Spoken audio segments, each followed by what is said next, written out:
நீங்க இன்னும் நம்ம சேனலை சப்ஸ்கிரைப் பண்ணலனா மறக்காம சப்ஸ்கிரைப் பண்ணிக்கோங்க. டாடா திரைப்படத்தின் மூலம் தமிழ் ரசிகர்களிடையே மிகுந்த வரவேற்பை பெற்ற நடிகளில் ஒருவராக அபர்ணா தாஸ் உருவெடுத்தார். குடும்ப உணர்வுகளும் காதலும் கலந்த அந்த திரைப்படம் பெரும் வெற்றியை பெற்றதோடு அதில் அவர் வெளிப்படுத்திய இயல்பான நடிப்பும் அனைவரின் பாராட்டையும் பெற்றது. முதல் முக்கிய வாய்ப்பிலேயே தனித்துவமான நடிப்பை வெளிப்படுத்திய அவர் இளம் ரசிகர்களின் மனதிலும் இடம் பிடித்தார். சமூக வலைதளங்களிலும் அவருக்கான ரசிகர் பட்டாளம் தொடர்ந்து அதிகரித்து வருகிறது. தமிழை தொடர்ந்து தெலுங்கு மற்றும் மலையாள திரைப்படங்களிலும் அபர்ணா தாஸ் கவனம் செலுத்தி வருகிறார். வெவ்வேறு கதாபாத்திரங்களை தேர்வு செய்து நடிப்பதன் மூலம் தன்னுடைய திறமையை பல்வேறு தளங்களில் நிரூபித்து வருகிறார். தற்போது அவர் லவ் பெயிட் திரைப்படத்தில் முக்கிய கதாபாத்திரத்தில் நடித்து வருகிறார். காதல் மற்றும் குடும்ப உணர்வுகளை மையமாக கொண்டு இந்த படம் ரசிகர்களிடையே எதிர்பார்ப்பை ஏற்படுத்தியுள்ளது.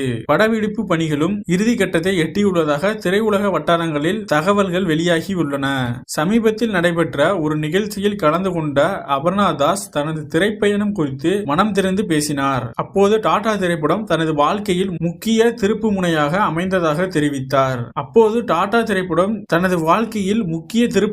அமைந்ததாக தெரிவித்தார். மேலும் அந்த படத்தின் மூலம் கிடைத்த அன்பும் ஆதரவும் மறக்க முடியாதவை என்றும் அதுபோன்ற தரமான மற்றும் கதைக்கு முக்கியத்துவம் அளிக்கும் தமிழ் திரைப்படங்களில் தொடர்ந்து நடிக்க விரும்புவதாகவும் கூறினார். நல்ல கதையம்சம் கொண்ட படங்களை நடிகர்களுக்கு நீண்ட கால அடையாளத்தை உருவாக்கும் என்பதில் தனக்கு உறுதியான நம்பிக்கை இருப்பதாகவும் அவர் தெரிவித்தார். விஜயின் நடிப்பில் வெளியான பீஸ்ட் திரைப்படத்திலும் அபர்ணா தாஸ் நடித்திருக்கிறார். குறுகிய நேரம் திரையில் தோன்றினாலும் அந்த வாய்ப்பு தனது திரைப்பயணத்தில் மறக்க முடியாத அனுபவமாக அமைந்ததாக அவர் குறிப்பிட்டார். விஜயுடன் பணியாற்றிய அனுபவம் மிகவும் இனிமையானது என்றும் அவரது எளிமை மற்றும் அர்ப்பணிப்பு தனக்கு ஊக்கமளித்ததாகவும் தெரிவித்தார். மேலும் தற்போது விஜய் தமிழகத்தின் முதல்வராக பொறுப்பேற்றிருப்பது தனிப்பட்ட முறையில் தனக்கு மிகுந்த மகிழ்ச்சியை அளிப்பதாகவும் அவரது புதிய பொறுப்பிற்காக வாழ்த்துக்களை தெரிவித்துக் கொண்டதாகவும் அபர்ணா தாஸ் கூறியுள்ளார். பல்வேறு மொழிகளில் தொடர்ந்து வாய்ப்புகளை பெற்று வரும் அபர்ணா தாஸ் இனி பெண்களுக்கு முக்கியத்துவம் அளிக்கும் கதாபாத்திரங்களிலும் கவனம் செலுத்த விரும்புவதாக கூறப்படுகிறது.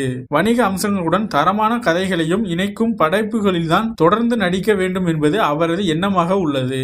இளம் தலைமுறையின் நம்பிக்கைக்குரிய நடிகைகளில் ஒருவராக உருவெடுத்து வரும் அபர்ணா தாஸ் அடுத்த சில ஆண்டுகளில் தமிழ் திரையுலகில் முக்கிய இடத்தை பிடிப்பார் என்ற எதிர்பார்ப்பும் ரசிகர்கள் மத்தியில் நிலவி வருகிறது.